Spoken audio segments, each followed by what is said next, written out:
Imagine coming home after a 13-hour international flight from a business meeting where you had the highest expectations, but due to one of your team members, it was a colossal failure.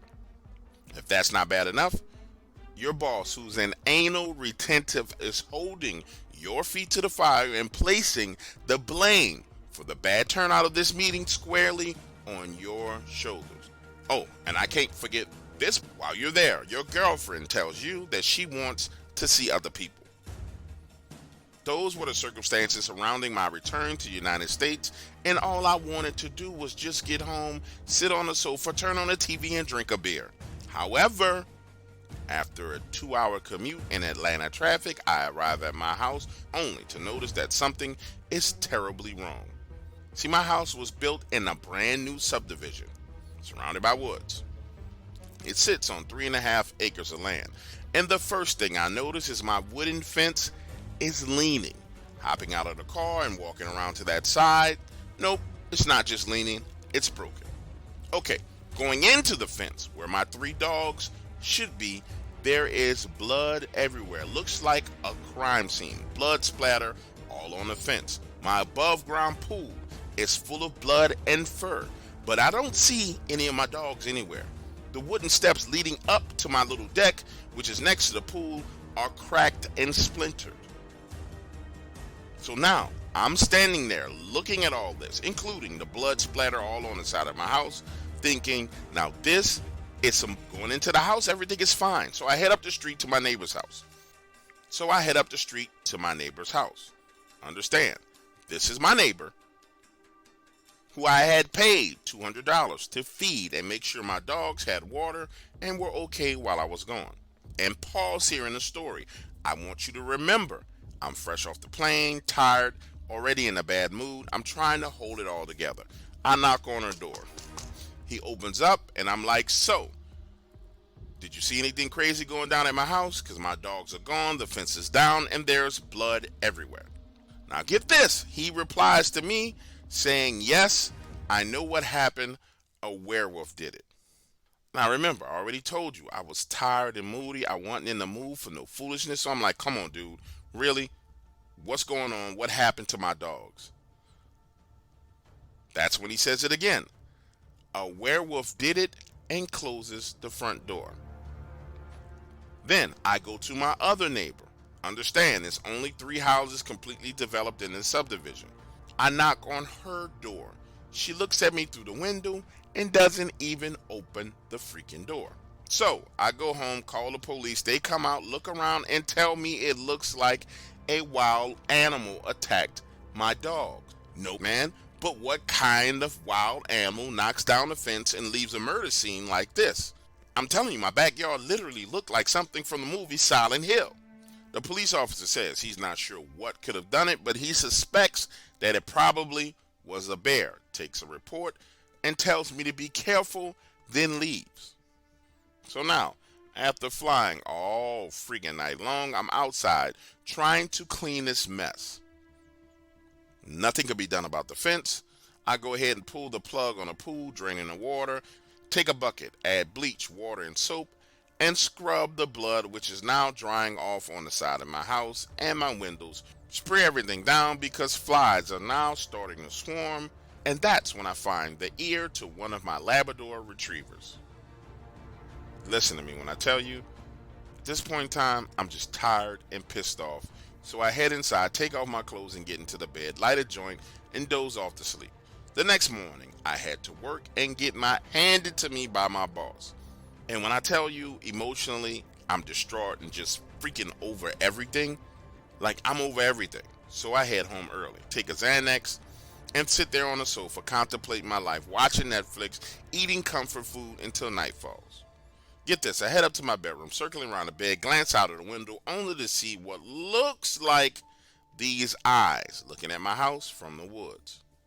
These huge eyes are reflecting this red color, and I'm like, nah, man, hell no. This couldn't possibly be something standing out there looking at me in the woods. But then the eyes blink, and I'm like, holy crap, this is real. So I head outside with my flashlight and shotgun. Now pause for a moment because I need you to understand something. I didn't know anything about Dogman. And as far as I'm concerned, werewolves were things of movies. So I circle around the front side of the house, along the fence, shine a light into the woods, and nothing's there. So I'm thinking to myself, okay, now you're hallucinating, you're stressed out. I rationalize everything away in my head.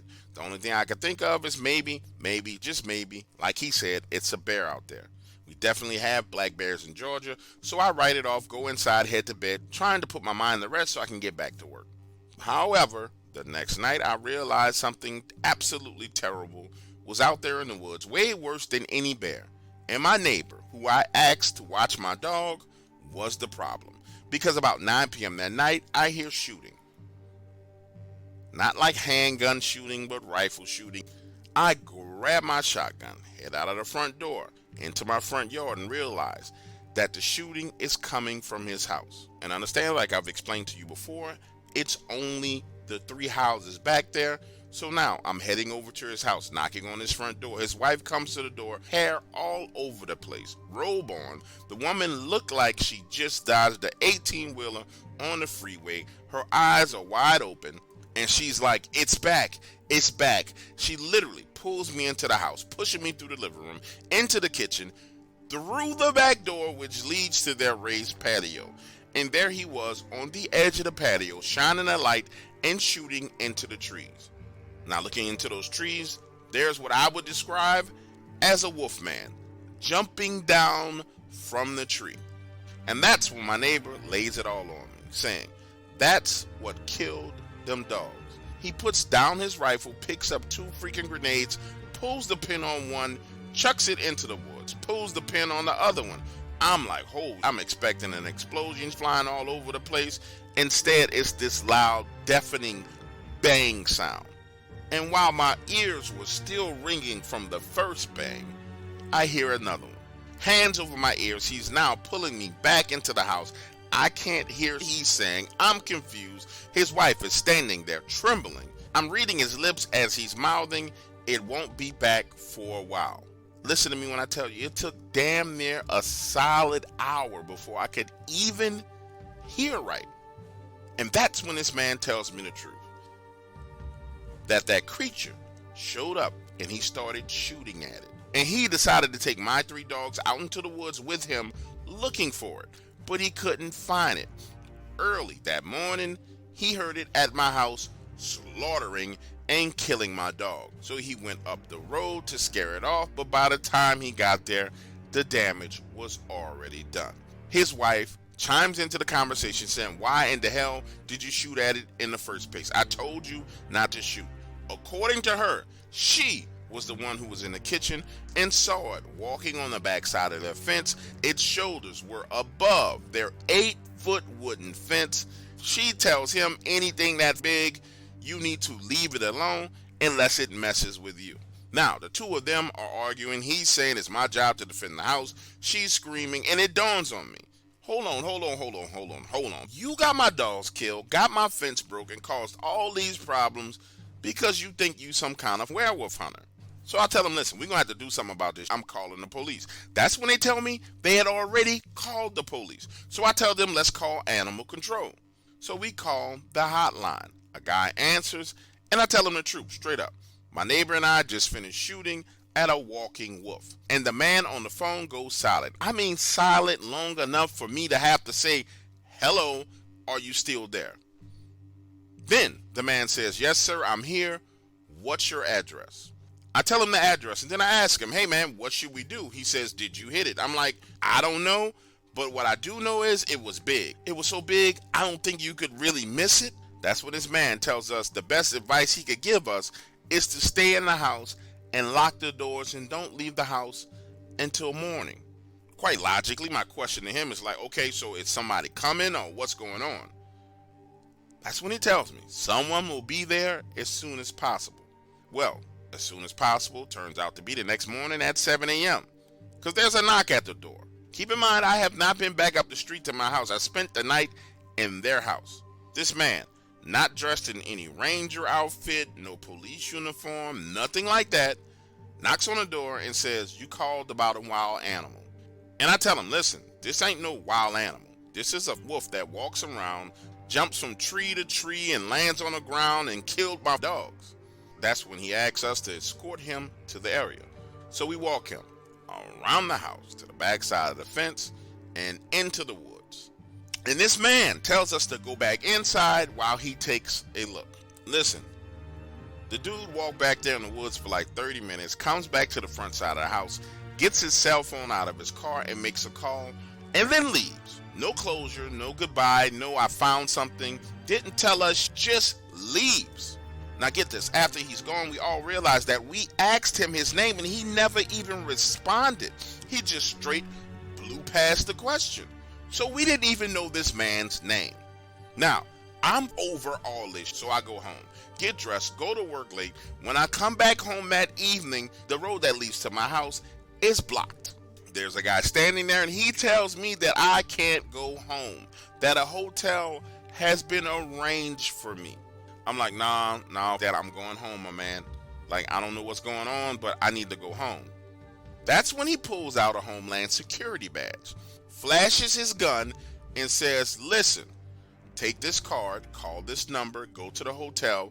You can come home in the morning. Trust me, this is better for you. Now, I'm sitting in the car in front of him. I dial this number. There is silence on the line for like 5 seconds. What I mean by silence is the phone doesn't ring. It's just silent. Then this woman says, Mr. Lewis, Mr. Lewis, a hotel room has been arranged for you at the Hilton Suites. Gives me the address and says, sorry for the inconvenience. You can return home in the morning. When I get to the hotel, my neighbors, whose house I had just spent the night in, are sitting in the lobby, along with the other neighbor who refused to open her door. That's when I learned that the man returned, telling all of them that they needed to leave. So all of us sit there discussing this for the next few hours and finally come to the conclusion that there's nothing we can do. But we make an agreement that we're all going back home at the same time, 7 a.m. in the morning. So get this, the next morning we leave all at the same time, our little caravan rolling down the road. When we get there, the roadway to our house is open. Pulling up to my house, the fence has been fixed. Going into my yard, the pool has been replaced.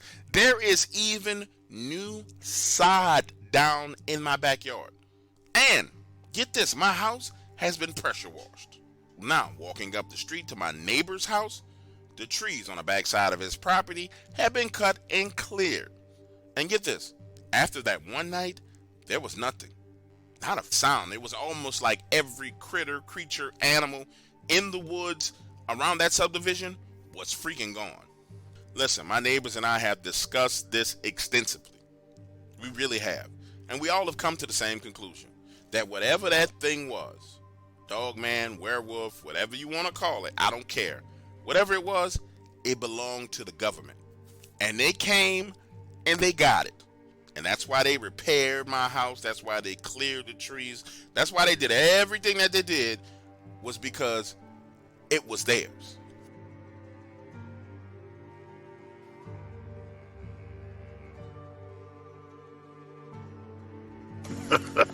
Simple Jack, yeah, you went all out on that one, huh? You did. Really swung for the fences, huh? Thank you. Yeah. Thanks, yeah. Yeah, it was an intense experience. You know, I just did the work. Watched a lot of retarded people. Spent time with them, observed them. Watched all the retarded stuff they did. But, you know, there were times when I was doing Jack that I actually felt retarded, like really retarded. Damn. In a weird way, I had to sort of just free myself up to believe that it was okay to be stupid or dumb. To be a moron. Yeah. To be moronical. Exactly. To be a moron. An imbecile. Yeah. Like the dumbest that ever lived. Stupid Jack. By the end of the whole thing, I was like, wait a minute, you know? I flushed so much out, how am I gonna jumpstart it up again? It's just like... Yeah. Yeah, right? You was farting in bathtubs and laughing you off. Yeah. Yeah. I mean, it was just really it was crazy. It's like working with mercury. You're serious? You don't know. Everybody knows you never go full retard. What do you mean? You went full retard, man. Never go full retard.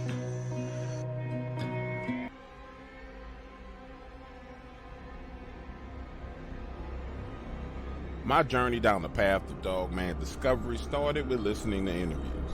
My favorite interview is Fight with the Dogman. I was a teenager when I first heard this, and been fascinated ever since listening to everyone's Dogman Encounters across YouTube. So I started doing my own research. And on my 21st birthday, I asked my mom to finance an expedition to this graveyard, some coordinates I found on Facebook.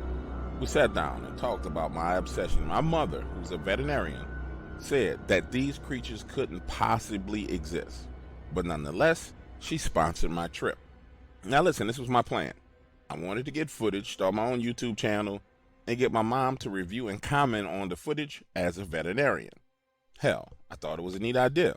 Nobody was doing it, so I run with it. Head down to Alabama. I'm there 3 days and find nothing. The first day, I'm out there walking around, looking for evidence, but I don't see anything. I come back that night, and yes, it's freaky and creepy in the cemetery, but there's nothing going on. The next night, I'm out there about 9:30 p.m. Now, I didn't know they had security at this graveyard, but I'm running to the security guard, old black man, and he is pissed off. He says, "You white always coming out here around robbing these graves. Get your out of here before I shoot you." Imagine me standing there with my hands up, flashlight shining in my eyes, saying, "Listen, sir, I'm not here to rob any graves. I just came out here to do some paranormal investigations." But clearly, he had some very bad encounters in his graveyard, because he says, "I don't give a what you out here looking for. Yo needs to leave right now." He lowers the light out of my eyes, and I get a good look at him. 6'4", bald-headed with these moles on his face. He's now shining the light in the direction of the exit. So slowly, I start walking that way. And he says, "I don't even understand what the hell you think you're going to find out here. Why in the hell would you bring your out here?" I stop, turn, and say again, "Sir, I'm not out here to bother anybody's graves. I'm just out here to do some paranormal investigation. You know, ghost hunting, werewolves, monsters, bigfoots." This look comes over his face as he scans my body up and down. And I guess he came to the realization that I wasn't a threat. So I show him the video footage I have. Me just walking around the graveyard, not touching anything, not doing anything. That's when he literally grabs me by my arm and begins to drag my body over by this grave and points to it and says, "So you've been out here all night long, recording and filming, and you didn't see who or what dug this grave up right here?" I tell him, "Sir, yes, I've been out here wandering around, but I wasn't messing with no graves, and I didn't see anybody else out here messing with any graves." Listen, I came down here to get evidence of Dogman. So I wasn't going to let this man deter me. So now I'm trying to talk him into seeing things my way. And so I started questioning him. "Well, sir, have you ever seen anything weird out here or anything crazy?" And he says, "Yeah, I've seen some weird, crazy things out here." Well, that's all I'm looking for. I'm not here to bother anything. I'm not here to bother anybody. Quite frankly, if I see what I'm looking for, I'm probably going to turn around and run. Is there any kind of way you can work with me? I'm here for another night. I just need to come back tomorrow night and do some investigations. Listen, if I don't see anything, then I'm out of here. But if I do and I catch it on camera, cool. But I promise you I won't do anything. I will even come back out here and keep you company as you work, just so I can do my investigation." He looks me up and down and says, "I tell you what, son, it's definitely kind of creepy out here and lonely at night. Meet me out here tomorrow at 7 o'clock, and we'll see what we can do." Listen to me. I'm excited. Now I'm going to have access to the graveyard where there's been documented Dogman activity, and I'm not going to get arrested by the sheriff, and this guy ain't going to shoot me in my... So I'm floating on cloud 9. The following evening, I get there at 6:30. He pulls up at 7 o'clock, opens the door to his truck, and says, "Get in." Now, I'm thinking we're going to be in this graveyard, but no. Turns out he's responsible for 5 graveyards in the area. So we end up riding around from one graveyard to the next. Now, we're on our way from the 3rd to the 4th graveyard, working our way back to the original one where we met at, when he says, "You know, I'm not sure exactly what it is you're looking for out here, but maybe I could just tell you a little bit about it." So I start questioning him. "Well, can you tell me about some of the creepy and weird things you've seen out here?" He says, "Yeah, that's why I was so pissed off at you. Just the other night, I was out here riding around doing my rounds, and I pull up in a graveyard, and I see 2 kids laying on top of a grave. Girl is on top of this boy, riding him cowgirl style. That's why I say you white or nasty. I don't even know why you would be out here doing something like that. Anyway, I get out my truck, walk up on them with the flashlights, shine a light on them, because I'm pissed. They out here with that black magic, sex magic. You know, when they make love on them graves like that, it's called soul sucking. So they out there making love on the grave, soul sucking. I shine a light on them, and when they look at me, both of them got jet black eyes. When I tell you jet black eyes, I mean complete and total black eyes. Scared the shit out of me. I pull my weapon, they hop up and take off running. Listen, this awkward silence kind of takes over as I'm trying to figure out what the hell he's talking about, and you can tell he was reliving seeing that exact thing. That silence is broken by him saying, well, what exactly is it you think you're going to find out here? Now, this is when things take a turn for the worse, because I tell him, well, I'm out here looking for Dogman. He says, Dogman? I ain't never heard of no Dogman. I tell him, you know, upright walking wolves, werewolves. I think here in the South, y'all call it the rougarou. Lord Jesus, why did I say that? Because he pulls over to the side of the road, slamming the brakes, squares his body up in the truck with me and says, why in the would you come here looking for the rougarou? You see, this is that I'm talking about. You gonna come out here and you gonna mess with them things. I already got enough problems with them digging up graves and taking bones. But no, you want to come out here and you gonna rile them things up, and then you gonna go back home to where the hell you came from, and guess who gonna have to deal with them while they pissed off? Me. I'm gonna have to deal with the pissed off rougarou because you out here chasing and trying to take pictures of it. Nope, not having it. This what the f you gonna do. You finna get your little narrow back in your vehicle and carry it back to wherever the hell you came from, boy. You understand me? Now, at first he's screaming at me, and that's scary enough, but then he starts to whisper, and he says, see, if you come around here one more time and get them rougarous upset, and they get to chasing me, slashing my tires, trying to get me, and I see you, I'm gonna kill you. Sure enough, I'm gonna pull my gun, and I'm gonna kill you. Now understand, the whole time he's talking to me, he's got his hand on his gun. And I'm getting the impression that this man is not playing whatsoever. Then he whips a U-turn, starts flying down the road, takes me back to the original cemetery where we were, and lets me out right by my vehicle, saying, nah, son, if you bring it back, I'm gonna shoot you. If I don't shoot you, and I can't get to you, I'm gonna call the sheriff, and they're gonna arrest you. So I'm telling you, son, don't bring your back over here. Ain't nothing over here for you. All you gonna do is rile that rougarou up, and it's gonna lose his mind.